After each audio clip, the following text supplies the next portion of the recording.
Cornelia, as Cornelia said, we want to focus today on having really not being able to do it. There we go. There.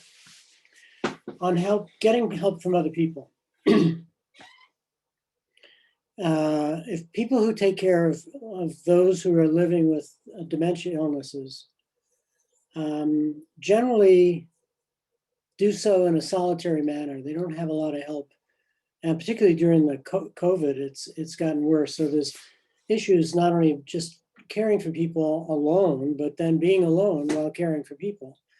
And so it's a kind of double whammy. And even in the best of times, getting help from others can be challenging. And so I wanted to just kind of think our way through the issue. I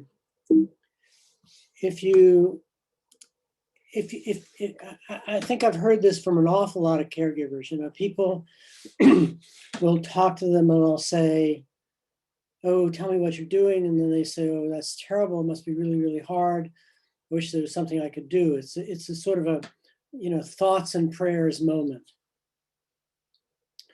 And the more I've thought about it, the more I've worked with caregivers, I've really begun to advocate that when this moment occurs, when this I wish there was something I could do moment occurs, that the caregivers be ready to pounce, gently, but pounce, and be able to say, you know, there is something you can do.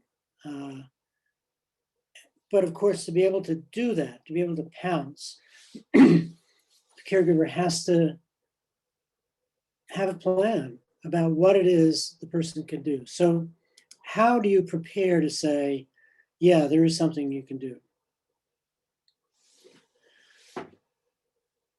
It starts, I think, with the idea that consciously or unconsciously, caregivers create routines for the care they're providing. Sorry. And some people say, "Oh, I don't want a routine. I want to be spontaneous." But I think that's a little, you know, a little ingenuous and unrealistic.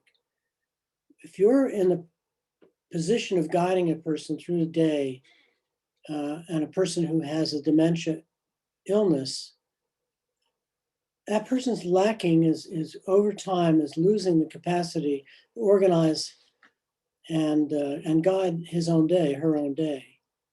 So putting that in place, putting a routine in place is sort of a kindness to the person. But beyond that, as a caregiver, having a routine, knowing, you know, that the day is sort of going to look a little bit like this, right? I'm going to get up, there's a first meal, there's a morning, maybe I can get a morning chore. I can have the person put away the cups or maybe dry the dishes or stack or put things in the dishwasher, some kind of chore. And then maybe there's a snack, have an apple or something. And then a morning activity.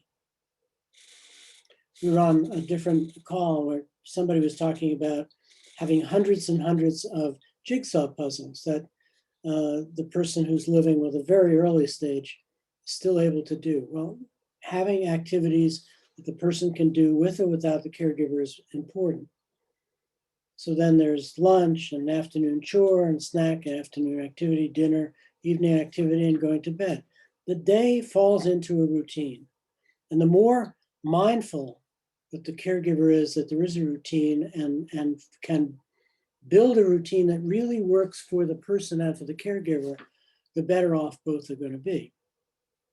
Well, if that kind of routine exists,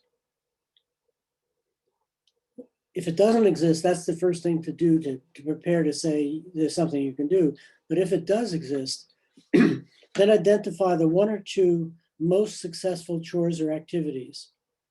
The ones that the person likes best, engages in most easily, and seems to derive, you know, the most pleasure for. So your first set of preparations is, I know something this person really likes to do. And knowing that means you can prepare to prepare someone else to do that. So think what goes into, first of all, if you're going to ask somebody, oh, you come over and help so-and-so do this, you better think your way through what exactly goes into making this successful. So think about it. How have you chosen the activity? Well, really successful activities start with a person. If you pick the right activity, it's probably one that the person does well, or liked to do, or was good at. And so it's within the person's repertoire of activities. It might have been cooking, it might be, music, it might be anything. I've worked with caregivers whose husbands, as it turns out, were avid golfers, and they would set up a putting green in the living room. Let's start with who the person is and what the person likes and like to do. So you're going to know that that's a really good, solid, person-centered activity. Then think about the structure of the task. How are you as a caregiver setting this task up so that it's just right challenge for the person? It's not too hard, not too many steps, not too few steps. It's a kind of a Goldilocks moment. It's just the right amount of things to do, and the things that are needed are in the right places. Maybe they have to be right in front of the person, or the person may have the capacity to go get them, but creating a task that fits the person is one of the other keys to successful chore or activity. And then think about, how do you start the task and keep the person in it? What are the ways to connect and keep the person connected?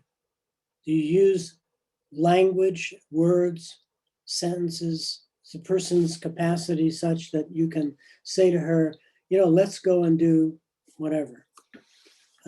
Or has the dementia progressed to the point where even a sentence as simple as let's go and do whatever will be a little bit beyond the person's capacity? And so you will say, you might have the thing in front of you. It might be a book of pictures, or it might be a jigsaw puzzle, or what have you.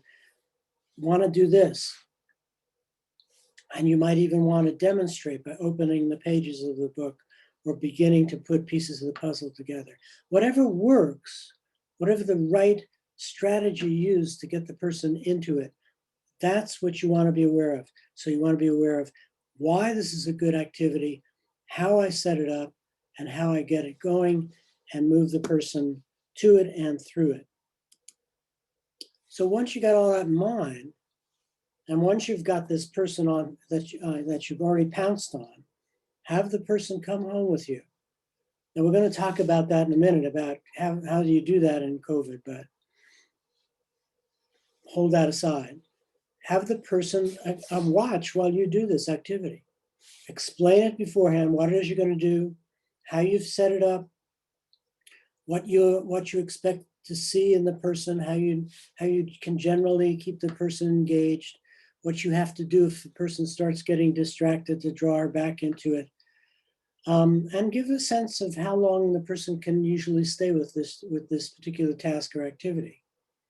Also say what it looks like when the person's beginning to lose momentum with the activity, and you're going to need to shift to something else, and what you usually do to shift to something else. What's your exit strategy? So you really have to first think through all of the things that you probably are doing somewhat intuitively to be able to almost provide an instruction manual for someone else. So have that manual in mind, walk the person through it, and then, skip one, invite the person to co-lead the activity with you. Have the person come in, agree in advance what parts he or she will do, what you're going to do. And you can fill in for the person. So if there's any ragged moments, you can sort of enter the picture and provide smoothing over of things. And that's, of course, a learning experience for the person as well. And then debrief afterwards. One of the things you can do, one of the things you're really doing in this is you're providing training for somebody to be skilled at this particular task. And so after the co-leading, you have an opportunity to really reinforce how well the person did and provide any corrective instruction you might feel is necessary. And then the moment comes when you let the person fly solo. Be nearby, ideally, go to another room and sort of let it go and see what happens and debrief after. The ultimate goal here is that the person will develop enough confidence to say, I'm good. You go ahead, go out, and I know you've got some shopping to do, or you might want to get do some chore, and I'll be fine. And again, debrief and reinforce afterwards. And if you can get the person to fly solo in one activity, and the person keeps, first of all, I think the person is going to feel pretty accomplished, and may therefore be eligible and amenable to saying, I could take on another one of these. Maybe I could do another of these for one other day of the week. If you can acquire this capacity to teach and to draw people into the network of people who can guide your person through tasks and activities, you might have 2 or 3 people who can actually come in on a kind of regular basis and give you some relief. So keep pouncing. Build a group of confident and reliable care colleagues. It's tricky with COVID. It's tricky what to do with a mask, right? You're bringing someone into the home. Maybe they're not part of your really close-in pod, so you're not exactly sure, and you want that person to be wearing a mask. And that person might want your person and you to be wearing masks as well. But your person might want to wear a mask, and getting the person to wear a mask in that situation could well be a hill worth not dying for, right? So you've got to negotiate in advance. Okay, you want to wear a mask for your safety and for my safety, and I appreciate that, but my person's not going to be able to, and it's just going to cause havoc if we try and make her. So if you will agree to it, then let's do it that way. So I think you have to talk this through, negotiate it through in advance to deal with the mask question. The other way to deal with it, of course, if the weather ever turns warmer, is to begin having some of these things as outdoor activities. So I think that's what I got. Any questions or thoughts or comments? Thanks, Ken. You talked about Goldilocks. That was a great reference. Yeah. What are some of the key landmines that people should avoid when going down this path? The path of having somebody come in? Right. Other than, I think, we know right now during the pandemic, we're taking precautions, but what are some of the issues and concerns they might want to, maybe a red flag that they need to avoid? That is such a terrific question. My first answer is avoid crazy people. And what I mean by that is, I think that there are a lot of people who have ideas about what dementia is, what it does to a person. And without even knowing it, have a sense of, I could make this better by doing X, Y, or Z. And I think you want people who feel comfortable with the idea that there's really an illness at work here, and it is affecting the person's capacity to manage his or her own life in a completely autonomous way, and it's affecting it in a way that's going to get progressively more difficult for the person. So that I'm in a position where I have to be very empathetic to what the person is able to do and not over protect. But also not under stimulate. So you don't want to give too much help and you don't want to give not enough help. That's the Goldilocks principle. And I think understanding and empathizing with how the illnesses are eroding the person's own strengths and capacities is probably the beginning place. So instead of saying don't get crazy people, I'd say find empathetic people who really are willing to learn about the illness, learn from you about the illness, and watch and look at your person as a person who's living with something over which he or she has, increasingly less control. So using discernment in vetting your caregiver, but I think we want to give people permission to ask for help. I know the majority of caregivers are women or daughters, and so we are super women. We try to do it all, and then we get burnt out. But I mean, talk about, asking for help and giving yourself permission to receive that help. Yeah, so I think you're absolutely right. The majority of caregivers are women. Society and cultures, specific cultures, always put big expectations about not only the duty, if you will, to provide care, but the capacity, because you should be able to do this. You're a woman, you're nurturing, right? So there's stereotypes out there.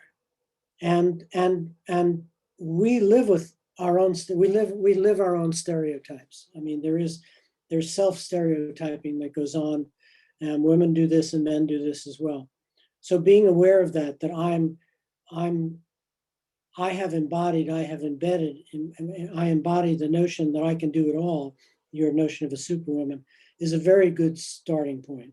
So acknowledging, yeah, I know I've been socialized into that, so I want to get past it. The asking for the help, I think, is linked to knowing what kind of help to ask and knowing how to target the request. So I often advocate developing a whole list of things I would like help with. I mean, from coming in to help me in the mornings to get her dressed, or come in the afternoons when I'm really beat, and you can do this really good exercise with her. Two, it's tax time and I've got my hands full of caregiving. Can somebody please help me with that? Or, the garden is now overgrown. I wish somebody could help me with that. So there's all kinds of tasks that if a person is caregiving alone, can they be given out? So get the task list, then make a list of all the people who are in your network, right? And kind of get a reading on those people and do a kind of matching column exercise. Fred is a pretty kind of awkward and insensitive guy, but he's a math whiz. I mean, he could probably help me with my taxes. And that nephew of mine who's always sort of hanging around, he would be really good behind a lawnmower, and and stuff like that. And my friend, I could ask her to do, or him to do this. So I think it starts with recognizing the self-stereotyping and the culturally based stereotyping that goes on, creating a list of tasks that you wish you could, offload, identifying the people to whom you might offload them, doing a matching, and then being able to say, I need something very specific from you, rather than saying, I'm overwhelmed, or feeling like you're saying to somebody, I'm overwhelmed and therefore a failure and weak. I got some things I really need to get done. I wonder, could you help me with this particular thing? Wonderful, such sage advice. And so we're going to switch gears, correct, Ken? You're going to lead let's see here, 8-minute discussion, because we're going to stick within our 60-minute window. And so after Ken leads this discussion around COVID, we're going to have Whit come on and give us an update about our healthy aging study. And then Matt's going to talk about our cognitive empowerment program. And then we're going to turn you over to, hopefully you'll transition here and go over to our cognitive empowerment program. But Ken, what are your thoughts? COVID and vaccination. Yeah. So, Cornelia and I talked about this briefly before, and we kind of want to make this as interactive as possible. So poise over the chat box and give us some thoughts. Clearly, vaccinations are becoming more available in a very, sort of differential way. And so that presents a number of challenges, one of which is how do I get on the list so I get it as quickly as possible? That's for people who are really quite clear that they want to get the vaccination. I would say that the expert advice that we see across the board is get the vaccination. That is the best thing you can do for yourself, the best thing you can do for your community. But it's clear that there are persons who are reluctant to do that. I'm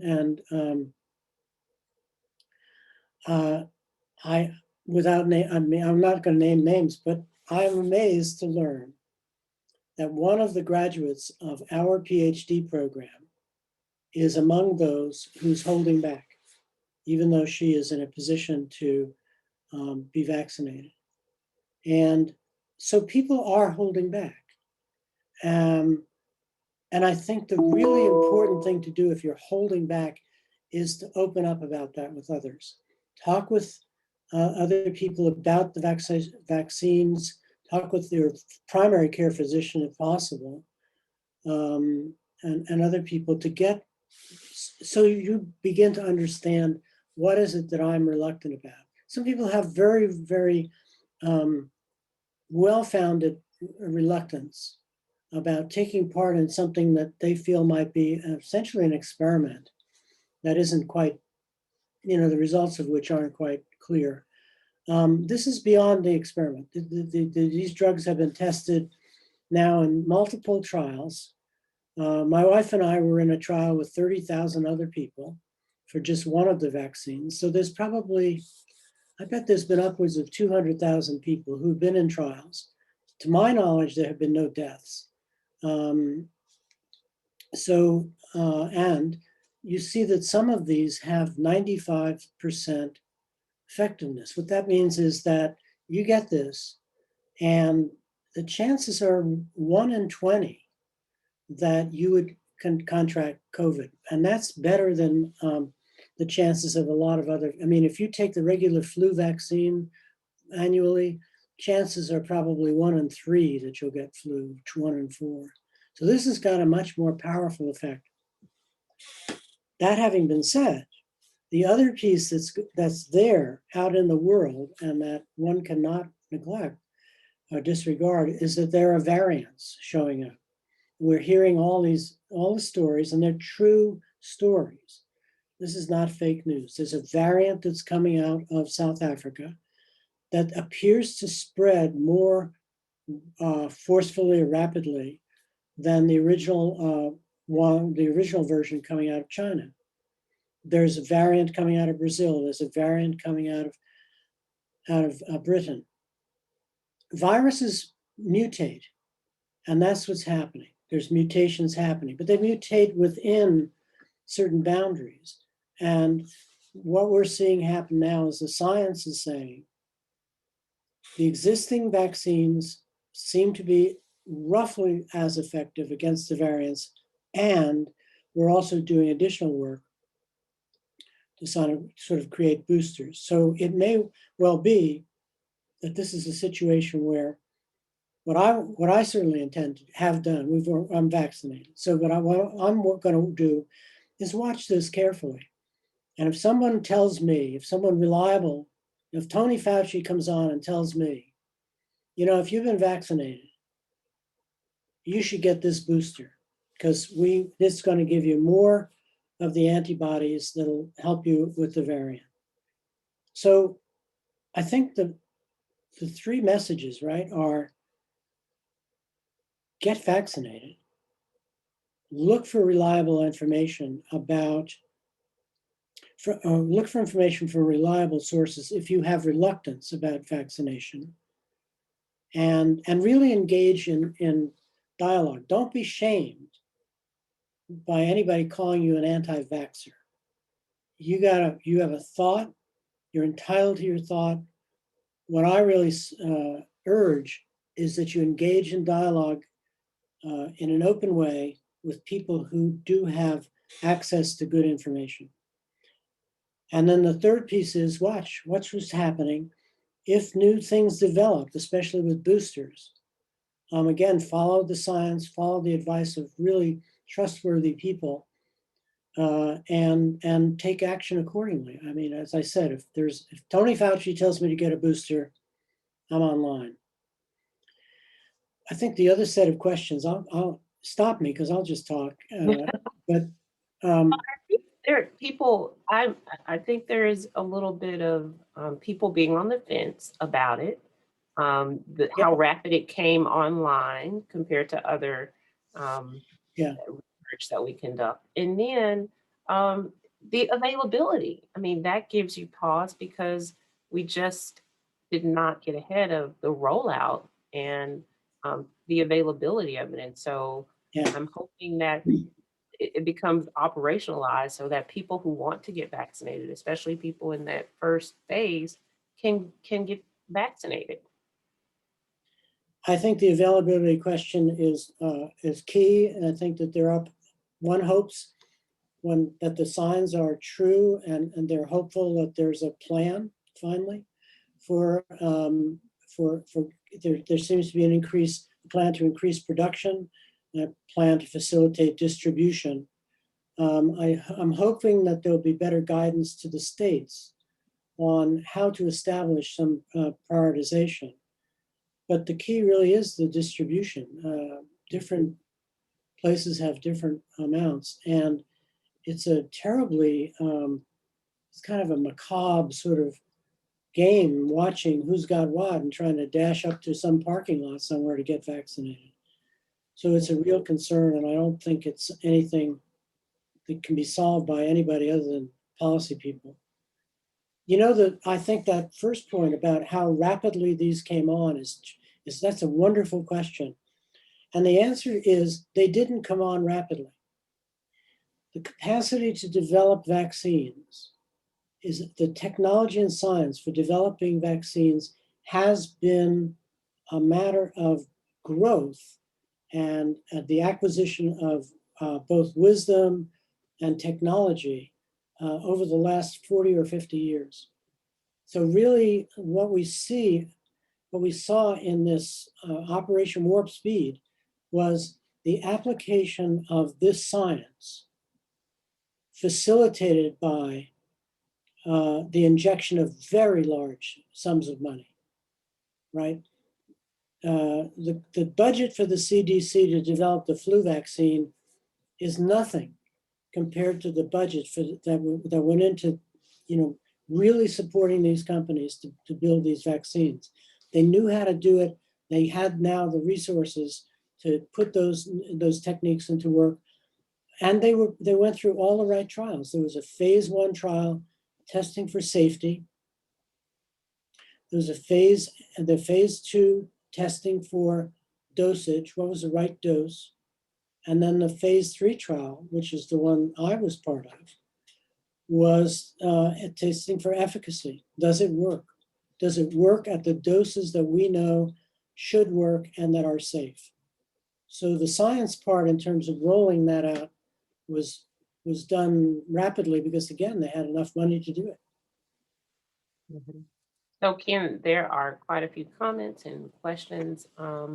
If we can sum up, I think people, as we said, they have reservations, having the second dose over the first dose, the availability, symptoms, and then even can a person with dementia tolerate the dosage? So we may have to have a part 2 and bring in a couple of our Emory faculty to really do a deep dive to sort of allay the concerns. These are fabulous questions and Mhm. difficult. I mean, I can't, this one idea of being in a community that is essentially anti-vax and yet one feels like I want to be vaccinated.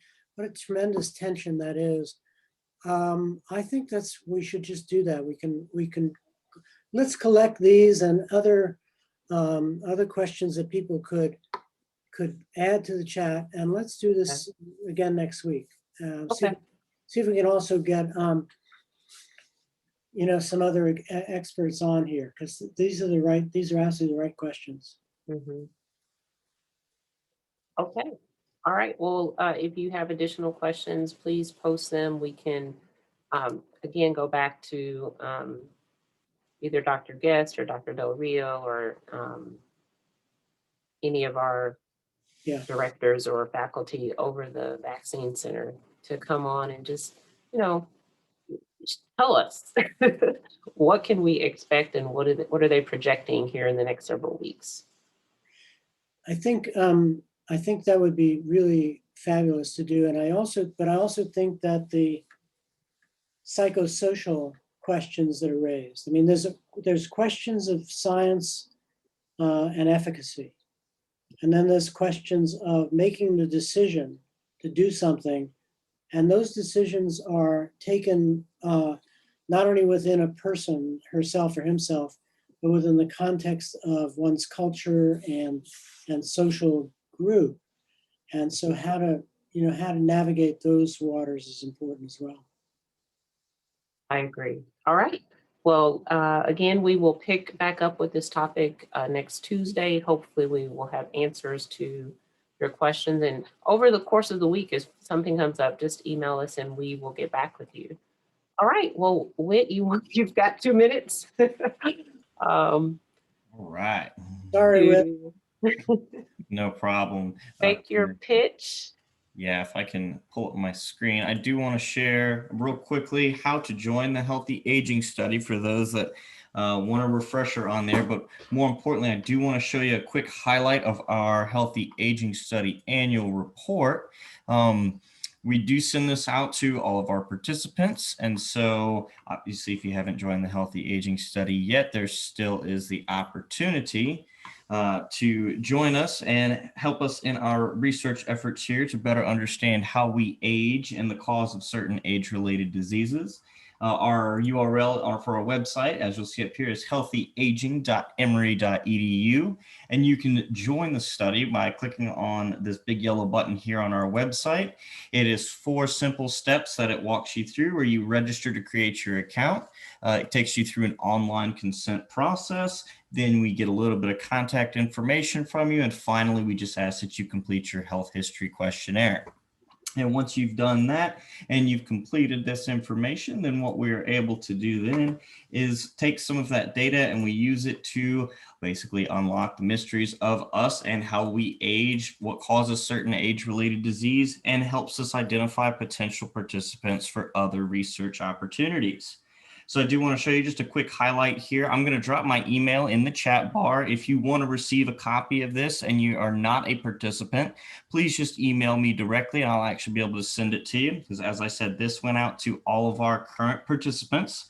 But we have a lot of really cool information in here, just some quick highlights about the study itself. We have some really cool tips from some of our researchers. For example, the section on how to stay healthy at home. We have information that we try to share and kind of aggregate here to give you a breakdown of, what do our participants by age look like? What's the breakdown for gender and race? We also give you a little bit of insight as far as how do we collect, information and, where are our participants coming from? How do they learn about our research? And then as we're talking about research, here's some of the things that we've learned as we've gone through the study over the years. We do different types of surveys. We ask you lots of different questions. And this data is used by other researchers here at Emory to study and glean results from. So we want to make sure that we always give that information back to you. And like I said here, I am going to drop my email into the chat box here for everybody so that if you have questions about the study, study or you would like to receive a copy of our annual report, feel free to email me directly.